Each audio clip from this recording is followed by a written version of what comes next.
The Random Jottings of Donald J. in Nelson in Pendle, Lancashire. The humble sheep's head. The humble sheep's head has been a staple dish in many cultures for centuries.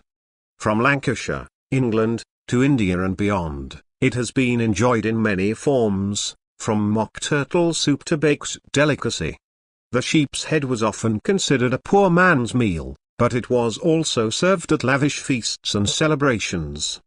In the early 19th century, a cookbook called A New System of Domestic Cookery, by Mrs. Maria Eliza Ketelby Rundell included a recipe for sheep's head. She suggested parboiling the head, cutting the meat from the bone, and stewing it until tender. The dish could be served with a glass of wine, forcemeat balls, and brain cakes for garnish, or rolled up with a filling of herbs, brushed with egg yolk, dredged in bread crumbs, and fried.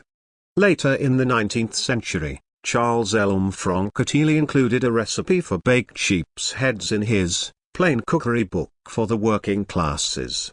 He advised splitting the heads, placing them in a baking dish with chopped shallots, thyme, bay leaf, winter savory, allspice, and a quart of cider or water.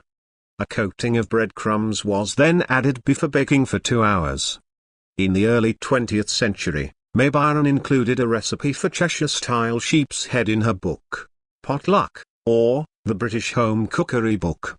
The recipe called for steeping the head for 2 to 3 hours, then boiling it with carrots, onions, celery, sweet herbs, cloves, pepper and salt for 3 hours. The head was then egged and crumbed and browned before being served with minced lights and fried liver.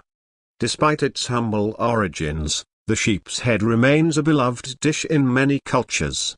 Its versatility and flavor have made it a cherished part of many traditional cuisines. From Lancashire to India to Cheshire, the sheep's head has been cooked and enjoyed for generations. By Donald J.